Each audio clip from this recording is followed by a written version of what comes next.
Okay, interesting little development yesterday. It's always little developments. Everything's just little developments. I found out something kind of bittersweet. I was thinking more about the aims thing and the better way to interpret it. So again, I said before how when I was looking for an encyclopedia, I was actually looking to buy an encyclopedia rather than just looking for encyclopedias. So not just looking for them in the world, but that's how it manifested itself. Anyway, I was thinking maybe looking for how to, and I think I said this, but looking for for opportunities to have fun. So looking for things which have the potential for fun rather than things that are fun, because otherwise you're just looking at them. But I think that would probably help as well. So that's mainly what you'd be doing if you were doing the thing that I suggested with the documenting them. But you could also just document things where you found opportunities for you to have fun, or so looking for things that you can have fun with, or things that you can make funny out of, rather than things that you find funny. But do both, obviously. But anyway, that's just one thing. The other thing, so I find it a little bit disheartening because I'll just say it. I found out yesterday that... So I found out about a week ago, I think, that egoism was this thing. So egoism, it turns out, is pretty much the word for what I've been outlining for over the last 2 years or so. And it's I've talked about this as a bigger concept before. How everything you thought of originally is probably being thought by someone else, and you just got to get lucky and hope that they didn't document it. But obviously, it's quite big. This is the kind of thing that it would be very unlikely that they didn't anyway. And I thought, I looked it up. There's very little information out there about egoism, and I was under the impression that this Henry Sidgwick guy started it or something. So I was going to read his book, but it turns out it's this guy called Max Stirner, who's a German philosopher. So I'm going to read his book on egoism called The Ego and Its Own, I think. The Ego and Its Own, and I'll read Henry Sidgwick one as well. But I found it disheartening because I've had to do all this... I did all this thought work by myself, and now all I can say is I'm an egoist, and then obviously everyone will just assume that, I've read up about egoism at some point in my life and decided to adopt it rather than invented it myself, which is upsetting. It's a bit like if you actually invented a thing. So the second person to invent a computer probably... Well, maybe that's a bad example because I think Apple, pretty much that. But, the second... Well, I'm probably not even the second, obviously. Let's say the 10th person to invent the wheel wasn't really that famous. Although in those times it probably was, because the communities would have been so disparate. Whatever. We're now a kind of global community, so the 10th person in this global community to invent something like, I don't fucking know, toilet paper. But anyway, Max Stirner, German philosophers. Germany pretty good with their old philosophy. They're doing all right. Got quite a few out there. Bloody Germany, man. They get things done. I mean, they didn't do so well with the whole Nazi movement, but everyone makes mistakes. What else? Yeah, Max Stirner, disheartening. But now, maybe another couple of things. Actually, I wrote some of them down. Hopefully, I can work out where I left off last time. Probably not.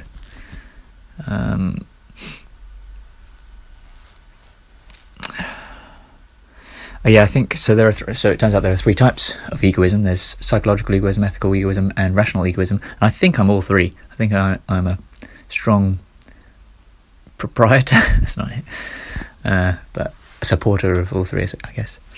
I think I came to all 3 of them on my own accord. There are some things which... So some of the thing that surprised me is that there's just so little out there about it. So that's why I guess I was able to believe that I'd come up with it myself, when obviously I hadn't.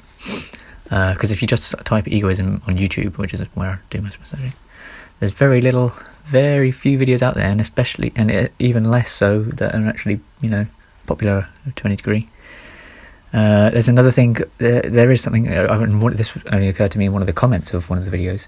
There's something called nihilistic egoism, and I think that's probably how mine started. And I think I've said how ethical egoism is the cure to nihilism, so I guess they're kind of related.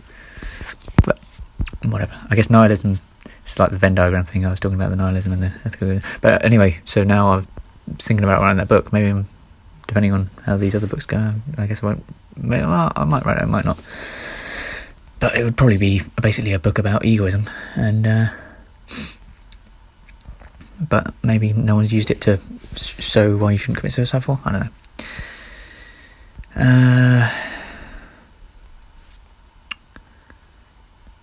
Something I was going to say. This is why it's good to have things written down, because then you don't end up with moments like this. I think I've only got 2 to read. The thing I was going to say was, so there are some things some of the videos which obviously don't necessarily perfectly represent, because they tend to, the only videos I could find didn't really seem to be from people who support egoism anyway. There's one massive long podcast which I wasn't going to bother listening to. They seem to. I've written down one of the things that they do that I don't like. But another thing was, for God's sake. Another thing they do I don't like is. Oh no, that's not right. Sorry. No, another thing that they brought up was some examples of psychological egoism, which I'm not sure I entirely agree with. So I have said I'm kind of on the fence about this one, that everyone always acts in their own self-interest, right? And you couldn't possibly do otherwise. Now, I think it's more just a kind of language barrier problem. So I think you could do otherwise. Well, I'm not sure they're actually saying it like this. Maybe it is just a kind of pedantic thing. But I think it's incredibly. I think it's very, very possible for people to act not in their own self-interest because they are mistaken about. But I think they kind of admit that. They kind of say what you want. People. There's also come into conscious and subconscious and stuff like that. But I think it's very possible for people to act not in their own self-interest, in their actual self-interest, because it doesn't actually work out for them, but they were under the impression. I think they might always be under the impression that they are, even though they're not consciously, they might need to believe that they're not. So it's kind of a back and forth there. Right. I've come to realise that that I would appear to be an outright egoist. I just happened to come to the same conclusions of my own accord. And since realising this, I've been trying to find out what the arguments against egoism of all 3 kinds are, and why they appear to have been so successful. Because I had never before heard of egoism, I had to invent it for myself. Something I've noticed, and this was also the case in Derek Parfit's Reasons and Persons, is that those posing counter-arguments to egoism, particularly ethical egoism, seem to treat the acquisition of money as synonymous with acting in one's self-interest. What? Why? This surely can't be compelling to anyone. Why the fuck is everyone so easily swayed by materialism? I mean, I guess it would make sense from an evolutionary or Darwinian standpoint, because materialists would likely have been well adapted for harbouring the resources for survival, and thus might have outcompeted their competition. And now we have a surplus of materialists being tugged around by their greed. It's just something that I noticed in Derek Parfit's book, the kind of thought experiment he tried to use to suggest that it doesn't quite work out. It's hard to act in your own self-interest because... Yeah. Oh, no, never mind. I don't see why it's people so readily accept that the acquisition of money is always in your self-interest.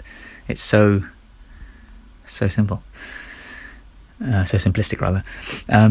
The other thing that I'm not sure if, hopefully he didn't, but also hopefully he did. Hopefully he didn't, I guess. The whole area under the curve thing that I've been suggesting of eudaimonia / happiness / well-being / flourishing / there was another one I came up with last night that was better than all of those. It's just / life worth living, having a life worth living, right? That's on the y-axis, and then on the x-axis is time, and you're trying to maximise the area under the curve of that graph. I'm not sure if that's ever been... That's basically what I think egoism should be all about. And I actually agree with Derek Parfit in that it's entirely possible that the knowledge of ethical egoism being correct might not be the best way to actually achieve the best outcomes in ethical, egoistic terms. So yeah, but I think we're more likely to get it than not if we know about it. Right. I got a lot of sleep out my eye there. It's kind of a weird one. Good and evil are human constructs, yes, but not necessarily constructed consciously. It may be best to think of them as archetypes. It's just unfortunate the amount of untangling such terminology now requires. They are concepts that we develop over time and converge upon what they should and do mean. But in a universe without conscious creatures, much like the tree falling in a forest, there is no good and evil, except of course in the case of the tree, there really was a sound. So it's best to realise that good and evil are equivalent to the series of synaptic firings that make up the sensory data of the absent observer.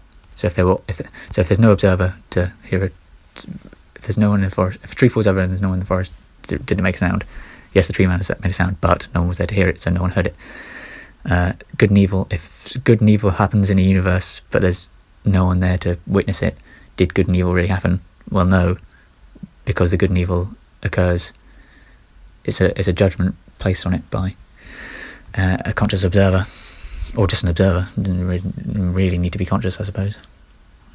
You could create a non-conscious machine that could classify things as good and evil depending on what criteria you provided for good and evil things. And I think and I've said before, symbiosis good, positive sum good, and you have to think about the grand scale, because if you just think fucking football isn't positive sum in some broader sense, then there you go. But whatever. And it's possible for football to sometimes not be positive sum, like when it gets too tribal and heated and involved. Whatever. But even then, it probably is positive sum on a larger scale, maybe. Right, that'll do. I'll think about this book's stupid idea. Don't know if I should do it or not. I mean, I'm not a good writer. No one will read it. And it's probably nothing new, I'll say, but whatever.